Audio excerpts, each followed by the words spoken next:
To YNR news 24/7 అండి. మనం ఇక్కడ గోవింద స్వామి వారి దగ్గర ఉన్నాం, ఎల్వి నగర్ లో కర్మంగర్ దగ్గర. తను మనల్ని ఇన్వైట్ చేయడం జరిగిందండి. ఈరోజు మహా గొప్ప అన్నదాన కార్యక్రమం మొదలు పెట్టారు. దాంతోపాటు కుంభమేళ నుంచి పవిత్ర జలాన్ని తీసుకొచ్చి 1000 మందికి పంచడం జరిగిందండి. తను మన దగ్గర ఉన్నారు. ఆ స్వామి వేడుకల్లో ఆనందంలో మనం కూడా పాలు పంచుకున్నాం. అక్కడ ప్రసాదం కూడా మనం తినడం జరిగింది. నమస్కారం అండి స్వామీజీ. చెప్పండి స్వామీజీ, మీ గోవిందమాల అంటే చాలా మందికి తెలియట్లేదు, అజ్ఞానంలో ఉంటున్నారు. గోవిందమాల వేసుకొని ఇడుముడిని మీ మొదట్లో ఇంట్లో పెట్టుకోవడం జరుగుతుంది. అది ఏ విధంగా సాధ్యమవుతుంది? అంటే ఇప్పుడు ఏముంటుందంటమ్మా, వాస్తవంగా ఇది కలియుగం. కలియుగంలో అలాగే ఉంటుంది. భగవంతుని చేరుకోవడానికి అతి సులభమైన మార్గం ఉన్నప్పటికీ అందరి మనసులు అలా ఉండవు. స్థలాన్ని తెప్పించి యమున, గంగా, సరస్వతి ఈ 3 సంగమాలతో ఉన్న ఆ గంగను తెప్పించి ఎంతో మంది నిరుపేద వాళ్ళు కుంభమేళానికి వెళ్ళని వాళ్ళను ఇక్కడ ఆ నీళ్లను అన్నదానం చేయాలని, మహాశివరాత్రి రోజు రాత్రి 12 గంటలకి 7 నవగ్రహాలు ఒకటే స్థానంలో రావడం జరుగుతుందని, ఆ నీళ్లు ప్రతి మందికి అందాలని ఆయన గొప్ప ఉద్దేశంతో మనం పిలవడం జరిగిందండి. నమస్కారం అండి. చెప్పండి స్వామి, మీ ఆదేశానికి ఎలాంటి ఈ ఆలోచనలన్నీ మీకు వస్తుంటాయి? ఇది నాది కాదమ్మా, నారాయణుడే. ఇప్పుడు ఏదో ఒక వ్యక్తి, సపోజ్ ఒక పెద్ద ట్రైన్ పోతుంది, ఒక బస్సు ఉంది అనుకోండి అమ్మా, దాన్ని నడవడానికి ఒక వ్యక్తి కావాలి. భగవంతుడు అలాగా ఆయన నియమించుకొని చేస్తూ ఉంటాడు. ఈ గోవిందమాల దీక్ష నేను 30 సంవత్సరానికి వేసుకుంటున్నాను. ఈ వేసుకున్న గోవిందమాలలో నాకు భగవంతుడు నేర్పించింది ఏమిటనంటే, సేవే దేవుడు, మానవ సేవే దేవుడు. అంతే, మనం సేవ చేస్తేనే ఆ సేవా ఫలితం మనకు దక్కుతుంది. ఎప్పుడు కూడా భక్తి అని అంటే ఒక పిచ్చిగా ఉండకూడదమ్మా. భక్తి తపస్సు చేస్తూ ఉంటారు కదా, వాళ్ళు మిమ్మల్ని ఏమైనా అడుగుతారా? అంటే అడగడం అంటే ఏముండదు. మరి వాళ్ళు వాళ్ళ శరీరాన్ని బాధపడుతూ త్యజిస్తూ పరమాత్మని చేరుకోవడానికి ప్రయత్నం చేస్తారు. ఆయనకి ఏ కోరికలు ఉండవు. ఇక్కడ కూడా ఏంటంటే, భగవంతుని మనం నమ్ముకున్నామనంటే అర్థం ఏమిటనంటే, మనము అద్వైతంలోకి వెళ్ళిపోవాలి. అంటే మనకి రకరకాల మనుషులు తగులుతూ ఉంటారు. కొన్ని 35 సంవత్సరాల నా జీవిత ప్రయాణంలో గోవిందమాల దీక్ష కొన్ని వేల మందికి ఈ లక్షల మందికి మీరు వేశారు. ఆల్రెడీ యూట్యూబ్ లో ఉంటాయి మాది గోవిందమాల అని. తర్వాత తిరుమల తిరుపతిలో కూడా నేను గోవిందమాల దీక్షకు సంబంధించిన మా గోవిందాన్ని తీసుకెళ్లి చక్కగా దర్శనాలు చేపించి మాలలు అక్కడ వేసి మాలలు తీసి ఇట్లా చాలా కార్యక్రమాలు చేశారు. ఇది 30 సంవత్సరాలు జరుగుతుంది. ఇది ఈ రోజు అంటే ఇప్పుడు అన్నదానం 5వ సంవత్సరం మేము అన్నదానం చేయటం. ఈ ఎవరితో మాకు డొనేషన్స్ తో ఏమి అవసరం లేదమ్మా. అంటే మీరే మొత్తం అన్ని చూసుకొని నేను చూస్తాను. నాతో పాటు ఎప్పుడో భగవంతుడు నా శక్తి సన్నగిల్లేటప్పుడు నారాయణుడు వస్తాడు, వచ్చేసి మళ్ళీ నన్ను ముందుకు నడిపిస్తాడు. 5 సంవత్సరాలు అలాగే జరుగుతుందమ్మా. ఒక్క మంగళవారం చేయడానికి మాకు 7-8 వేలు ఖర్చు వస్తుంది. మరి ఇవి ఎలా వస్తాయో ఏంటో ఆ శ్రీమన్నారాయణుడే మాకు అందిస్తాడు. మేము అలా ముందుకు వెళ్తున్నాము. ఇక్కడ ఒకటే ఉద్దేశం ఉంది, ఒక గుడి దగ్గరనో లేకపోతే ఏదన్నా ఒక ప్లేస్ లో పెడితే, ఇప్పుడు సపోజ్ గుడిలో పెట్టాము, చర్చిలో వెళ్ళిపోతే ఇంకొక పెట్టాము, అక్కడ దానికి సంబంధించిన వాళ్ళే తింటారు. సో మనం రోడ్డు మీద పెట్టామనుకోండి, ప్రజలందరికీ అక్కడ ఆకలి ఉన్నవాడు తింటాడు. అసలు భగవంతుడికి కులము మతము ఈ భేదాలు లేవమ్మా. చిన్న పెద్ద ఆడ మగ అట్లాంటి భేదాలు లేవు. ఆకలి అందరికి ఒకటే. మరొక విషయం అండి, మీరు ఇరుముడి ముందు వేసుకుంటారని అందరు అంటున్నారు. అంటే వెంకటేశ్వర స్వామికి ముందు ఇరుముడి వేసుకొని ఇంట్లో పెట్టుకొని ఇంట్లో ఎలా ఉంటున్నారండి ఫ్యామిలీతో? అంటే ఫ్యామిలీ ఉంటుంది కదమ్మా. అసలు జీవితం అంటే ఏంటి? ఒక ఫ్యామిలీ లేకుండా, ఒక భార్య లేకుండా, భర్త లేకుండా భార్య ఇలా ఉంటుందమ్మా. మనం నివసించే ఆశ్రమాలు ఉంటాయి, విధానాలు, సన్యాసాశ్రము, వామశ్రాంగము, తర్వాత ఈ కుటుంబ వ్యవస్థ గృహస్థాశ్రమము, ఇట్లా ఆశ్రమాలు ఉంటాయి. మనం నివసించే విధానం కదమ్మా. వెంకటేశ్వర స్వామి అమ్మవారితో ఉంటారు కదా, కాబట్టి ఆయన గృహస్థాశ్రమం ఉంటారు. ఇరుముడి ముందు ఎందుకు వేసుకోవాలి మరి కదా? బంధం అంటే అదే కదా, ఇరుముడి. ఇరుముడి అంటే ఏంటంటే ఇరువురు కలుపుకుని వేసుకునే ఒక బంధం. అంటే ఇరువురు, భక్తుడు భగవంతుడు, వాళ్ళిద్దరు కుటుంబం. అంటే త్రేతా ద్వాపర సత్యయుగాల నుంచి స్వామివారికి ముడుకుంటుంది. ఆయన ఆపదముక్కుల వాడు కాబట్టి. అట్లాగే ఈ ముడుపు రూపంలో ఆయనతో ముడి వేసుకుంటారు. దాన్ని ఇరుముడి అంటాం అనమాట. ఇరువురు, భక్తుడు భగవంతుడు. ఆయన ఆజ్ఞ లేకపోతే మీరు మాల వేయలేరు, మీరు వేయాలి అనుకోకపోతే ఆయన వేయించుకోడు. ఇప్పుడు ఆంజనేయ స్వామి మాల, అయ్యప్ప స్వామి మాల అన్ని వాళ్ళు కూడా బ్రహ్మచారి కదమ్మా, వాళ్ళు సన్యాసాశ్రమంలో ఉంటారు. బ్రహ్మచారి అది, ఇది గృహస్థాశ్రమము. ఈ గృహస్థాశ్రమంలో మనతో పాటు అన్ని నివసిస్తాయి. చెప్పనా, ఫర్ ఎగ్జాంపుల్ ఇప్పుడు నేను నా ఇంట్లో నా భార్య నా పిల్లలు ఉన్నారా, ఉన్నారు. మా ఇంట్లో బల్లులు కూడా ఉంటాయి, బొద్దెంకలు బతుకుతాయి, అవును ఎలకలు బతుకుతాయి, అవును చివరికి మీరు చేతులు కడుక్కున్నప్పుడు అవి అన్నం ముద్దలు చీమలు బతుకుతాయి. మరి ఇవన్నీ ఎక్కడ ఉంటాయమ్మా? ఒక గృహశాస్త్రంలో ఉంటాయి. అంత సన్యాసాశ్రమంలో ఉన్న వాళ్ళు కూడా వాళ్ళకి ఆకలి అయినప్పుడు భవతి భిక్షాందేహి అని గృహశాస్త్రంలో ఉన్న వాళ్ళని ఉన్న ఎవరైతే స్త్రీ ఉంటారో వాళ్ళు సాక్షాత్ అమ్మవారిగా అన్నపూర్ణగా అలివేరు మంగమ్మగా భావించి అక్కడికి వచ్చి వాళ్ళు భిక్ష తీసుకుంటారు. అంత గొప్పది గృహశాస్త్రం. గృహశాస్త్రానికి ఇప్పుడు ఋషులు, యోగులు, సిద్ధ పురుషులు వాళ్ళు తపస్సు చేసుకునే వాళ్ళు గృహశాస్త్రం ఉండేవాళ్ళు కదా. అంటే అది గృహశాస్త్రంలో ఇరుముడి ముందు పెట్టుకుంటే అది తప్పు అని అనేది ఆడవాళ్ళకి అవునమ్మా, ఆడవాళ్ళకి అంటొచ్చింది. అది అసలు సృష్టి అక్కడ ఉంది కదా బిడ్డ, ఆ సృష్టి అది కదా, అందరూ వ్యతిరేకంగా చేస్తున్నారు. అది ఎవరి భావన వాళ్ళదమ్మా, ఎవరి భావన వాళ్ళది. మనకి వేద పురాణ ఇతిహాసం ఎక్కడా అలాగా లేదు. ఇప్పుడు వచ్చిన వాళ్ళు వాళ్ళకి నచ్చినట్టుగా వాళ్ళు సృష్టించుకున్నారు అది. మరి వెంకటేశ్వర స్వామి అమ్మవారి గుండెల్లో పెట్టుకున్నాడు, మరి అలివేలు మంచి ఇక్కడ శ్రీదేవి భూదేవి పెట్టుకున్నారు. మరి వారమ్మా ఇప్పుడు మనం పోల్చుకుంటాం కదా, ఇప్పుడు శివుడిని పోల్చుకోవాలా, శివుడు, పార్వతి భార్య, మళ్ళా గణేశుడు కొడుకు, సూర్యవంశం కొడుకులు మనం పోల్చుకుంటాం కదా. అసలు దేవుళ్ళకి ఉండవు కదా, మనం పోల్చుకున్నాం కదా. వెంకటేశ్వరకు భార్య, ఇద్దరు భార్యలు మనం పోల్చుకున్నాం కదా. మరి పోల్చుకున్నప్పుడు అంత పెద్ద బ్రహ్మాండమైన శ్రీమన్నారాయణుడు గుండెల్లో పెట్టుకున్న అమ్మవారిని మన గృహశాస్త్రంలో సాక్షాత్తు మన ఇంట్లో ఉన్న ఆడవాళ్ళు అమ్మవారిని. అలాంటప్పుడు నీకెందుకు దోషం ఉంటుందమ్మా? నువ్వు నీ భార్య నీ ఇంట్లో ఒక ఇరుముడి పెట్టుకోవడం మూలాన ఆ ఇంట్లో పేరుకుపోయిన దుష్ట, పీడ, మంత్ర, తంత్ర, భూత, ప్రేత, పిశాచ, నరదిష్టి, కనుదిష్టి, వాస్తు దోషాలు ఏమున్నా పోతాయి. పైగా నాతో పాటు నా భార్య పిల్లలు కూడా కూర్చొని స్వామిని చేయించుకోవడం మూలాన నాతో పాటు నా ఫ్యామిలీ కూడా శ్రీమన్నారాయణ అనుగ్రహాన్ని పాపడుతాయి. మీకు అదే భక్త తుకారం జిజియాబాయ్ చెప్తాడు ఆయనకి, నువ్వు నాకు ఇంత సేవ చేశావు, నీకు భగవంతుడు అనుగ్రహించాడు, నాకు పుష్పవిమానం వస్తుంది, అందులో రా జిజియా అని పిలిస్తే ఎక్కడ చెప్తుంటావు, అలాగే ఎప్పుడు నారాయణ నారాయణ అని పాండురంగ పని ఇలా చేస్తా ఉంటావు అని అనేదాన్ని. అంటే ఆమె కూడా మోక్షం వచ్చిందా లేదా? వచ్చింది. కానీ ఆమె తిరస్కరించడం అంటే తెలుసో తెలియక జరిగేవి. మేము కూడా అట్లాగే మా భార్యని అలాగే భావిస్తాం. ముఖ్యంగా మనుషులు సాములు వెళ్తున్నప్పుడు శవం అడ్డొచ్చింది అనుకోండి, శవం అడ్డొచ్చింది అనేసి అంటారు. దానివల్ల మీరు ఏం చెప్పగలుగుతున్నారు? ఎవరమ్మా అట్లనేది? జనాలు స్వామి మాల వేసుకున్నారు అనుకోండి, శవం అడ్డొచ్చిందంటే పక్క దారి నుంచి వెళ్ళిపోతుంటారు మాలలో దీక్ష. శవం శివం, సాక్షాత్ శివుడు. నీకు శివం ఎదురైందంటే శివుడు ఎదురైనట్టే. ఒక నమస్కారం చేయి. అసలు ఎందుకు నువ్వు ఎక్కడ దూరం ఉంటావు, ఎన్ని రోజులు పరిగెడతావు, ఎప్పటికొకప్పటికి నువ్వు పాడెక్కాల్సిందే. అట్లాంటి శివుడు, ఆ శివుణ్ణి నువ్వు చూసి నువ్వు భయపడ్డావు. అసలు చెప్పేవాళ్ళు మనకే ఉంటుందమ్మా. మన హిందూ ధర్మంలో ఇలాంటి పిచ్చి పిచ్చి మాటలు ఉంటాయి. అదే ఒక క్రిస్టియన్ వాడు చచ్చిపోయింది అనుకోండి, వాళ్ళు ఎక్కడ తీసుకుపోతారు తెలుసా? ఫస్ట్ చర్చి తీసుకుపోతారు, బట్టలేసి గిట్టలేసి చర్చిలో కూర్చొని అందరు కూర్చొని ప్రే చేసుకొని తీసుకుపోతారు. ఒక ముస్లిం చచ్చిపోయాడు అనుకోండి, మంచిగా భుజాలు వేసి తీసుకుపోయి చేస్తారు. మనకెందుకు ఇట్లా అయింది? అది అజ్ఞానంగా చేసేది. ఇప్పుడు మన హిందూ ధర్మం మొత్తం కూడా క్రిస్టియన్స్ అని ముస్లిమ్స్ అని వెళ్ళిపోతున్నారు కదా, ఎందుకు అలా వాళ్ళు క్రిస్టియన్స్ లో కన్వెంట్ అవడం జరుగుతుంది? ఇప్పుడు నేను ఒక మాట చెప్తా వినండి. హిందూ గలడు అందులేని సందేహం వలదు చక్రి సర్వాంతర్యాము. ఎందెందు వెతికినా అందంత వెతుకావు. నువ్వు వెతకాలి కదమ్మా, నువ్వు వెతకాలి కదా. నువ్వు వెతకవు, నువ్వు హిందువువి. బొట్టు పెట్టుకోవడానికి ఇష్టపడవు. చిన్న బొట్టు కనపడినట్టుగా పెట్టుకుంటారు పిల్లలు.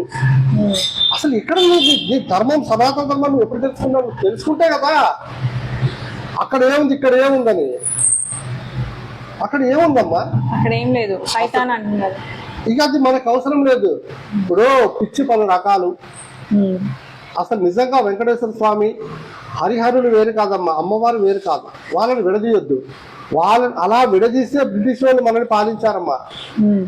మనకి శివుడు ఎక్కువ, వైష్ణవులు శైవులు అంటే వీళ్ళు కొట్టుకొని మధ్యలో వాడు దూరి మనం వెళ్ళాడు. ఇప్పుడు అట్లా లేదమ్మా. సోషల్ మీడియా మంచిగా అయింది. వేరే దగ్గరికి పోతున్నారు అని అంటే వీడు ఇక్కడ చదవడు, భగవద్గీత చదవడు, ఏం చదవడు, అక్కడ చదవడు. వాడు పోతాడు అంతే, ఏదో అక్కడ ఏదో దేనికోసం పోతాడు, అంతకు మించి ఏం లేదు. అన్నారకం అంటారు, ఏంటో అంటారు, విచిత్రంగా మాట్లాడుతూ ఉంటారు. చావా పిక్చర్ చూడండి మీరు, ఆ సినిమా చూడండి. మన సనాతన ధర్మానికి సంబంధించిన ఏ స్టోరీని పైకి రానివ్వాల. మనకి ఏంటంటే ఏం చెప్తున్నారంటే కుటుంబాల మీద ఉన్నవాళ్ళు దొంగలు. మన హిందువులలో జరిగిన సంగ్రామంలో ఒక బ్రిటిష్ అతన్ని మన వాళ్ళు అడిగారు, ఏమయ్యా నువ్వు వచ్చి మా దగ్గరకు వచ్చి ఇంతమందిని చంపిపోయావు అంటే, నేను ఎవరిని చంపలేదండి, ఒక్క సీతారామరాజునే చంపానని చెప్తాను. మరి మిగిలిన వాళ్ళు ఎవరు చంపారు?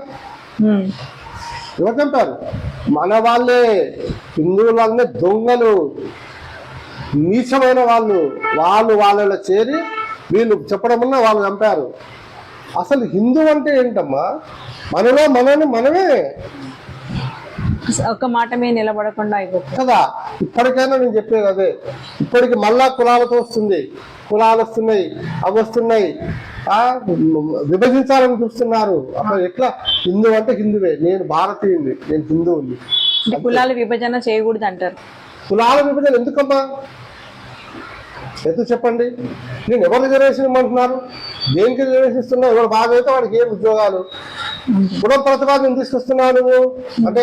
ఒక కులవాడి కుమ్ములు ఉంటే ఇంకో కుమ్ములు ఉండవని కాదు కదమ్మా, మనుషులు ఒకటే. కానీ ఇప్పుడు ఎందుకు తీసుకొస్తున్నారు? స్వలాభం. వాళ్ళు ఓట్ల కోసం విడదీసి మనమే కొట్లాడబెట్టుకొని చేసుకొని మళ్ళా మనం బ్రిటిష్ పాలనకు పోతాం. నా ఉద్దేశం ఇది. ఎవరేమన్నా నాకు సంబంధం లేదు, నేను అనుకునేది మాత్రం అదే. అంటే రాబోయే కాలంలో భవిష్యత్తులో ఎలా ఉంటుంది అంటారు ఈ మొత్తం? అమ్మా, ఇది ఎప్పుడైనా గుర్తుపెట్టుకోండి, మన పిల్లల్ని మనం కూర్చోబెట్టుకుని మన ధర్మం గురించి చెప్పనంత కాలం మనం హిందువులో ఉన్న ఎంతమంది ఉన్నా కూడా సంఘటితం అవ్వలేదు. పునాది ఇంట్లో నుంచి మొదలవ్వాలి. అప్పట్లో ఆడవాళ్ళు ఉండేవాళ్ళు, వాళ్ళ పిల్లల్ని కూర్చోబెట్టి చందమామ కథల్లాగా చెప్పి ఎంతో గొప్పగా తీర్చిదిద్దేవాళ్ళు. అలా తీర్చిదిద్దడం మూలాన ఈరోజు హిందువులలో ఒక విధమైన భగవంతుడి పట్ల, అసలు నువ్వు శ్రీమన్నారాయణని చూడాలి అని అంటే నేత్రంతో కాదు, మనోనేత్రంతో చూడు. బాహ్యంగా కాదు, అంతర్ముఖంగా చూడు. భగవంతుడు నువ్వు చూడాలనుకో, ముందు నువ్వు చూడాలనుకుంటే వెతకాలి కదా, మన దేహాన్ని పరిపూర్ణం చేసుకోవాలి కదా. ఈ రోజు మనం ఏం చెప్తున్నారు ఋషులు, యోగులు, సిద్ధపురుషులు ఏం చెప్తున్నారు? తపస్సు, ధ్యానము, ధ్యానము, ధ్యానం. ఒకసారి ఇలా కూర్చొని మీరు మంచిగా చక్కగా బ్రాహ్మీ ముహూర్తాల్లో కూర్చొని ఓం నమో నారాయణ, ఓం నమ శివాయ అని అనండి.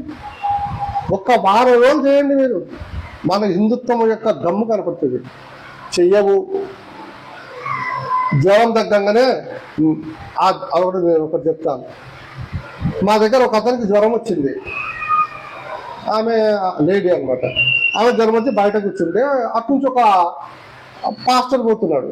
పోయినప్పుడు ఏంటంటే జ్వరం, అయ్యో జ్వరం వచ్చిందా, ఆగండి మీకు తీర్థం తెచ్చిస్తాను, నేను హోలీ వాటర్ తీసుకొస్తాను పోయేసి ఆయన హోలీ వాటర్ని ఒక దాంట్లో కలిపి తెచ్చిచ్చాడు. వీళ్ళకి తాగింది, సాయంత్రం జ్వరం తగ్గింది. ఏంటి జరిగింది? ఏంటో జరగప్ప హోలీ వాటర్ ఎంత పెద్ద చూస్తే ఆ దాంట్లో గ్లాసు చూస్తే పారిస్ట్రోమల్ ఉంటుంది కదా, ఆ పారిస్ట్రోమల్ మంచిగా దాంట్లో కలిపి ఇచ్చింది ఆమెకి. దాన్ని చూస్తే పారిస్ట్రోమల్ టాబ్లెట్ లోపట ఉంది. ఇవేమైపోయింది? వెంటనే జ్వరం తగ్గింది కాబట్టి. అసలు ఒక జ్వరానికే ఇంట్లో అయిపోయే చంచలమైన మనసున్న వాళ్ళు తెల్లారి ఇంట్లో ఉన్న విగ్రహ పొట్టసుని పట్టబడేస్తుంది. ఏమంటే అసలు చెడు తగ్గిపోయింది. అంటే అందరి మనుషులను మభ్య పెట్టడం జరుగుతుంది అందులో. అమ్మ, వాళ్ళు మనము యాక్టివ్గా ఉన్నంత సేపు మనం ఎవరేం చేయలేరమ్మా. మనం యాక్టివ్గా లేనప్పుడు ఇంకొకరు మనం చేయగలుగుతారు. ఏం చేసినా మోసం ప్రతి చోట ఉంటుంది. పోని పోని హిందూ సమాజం తగ్గిపోతూ ముస్లిమ్స్ క్రిస్టియన్స్ వాళ్ళు ఎక్కువ ఏమవ్వదమ్మా, ఇప్పుడు అవేర్నెస్ వచ్చింది. మేమందరం నిలబడ్డాం, మేమందరం కూడా బయటకు వచ్చాము, మేమందరం కూడా పోరాడుతూనే ఉన్నాము. చక్కటి అసలు మేమంటున్నాం, మా దగ్గర కొన్ని వందల మంది గోవిందులు వచ్చి ఇక్కడ ధ్యానం చేస్తాము. వాళ్ళు 10-15 రోజులు వెంకటేశ్వర స్వామి దర్శనం అవుతుంది వాళ్ళకి. మీరు ఎవరైనా అడగండి.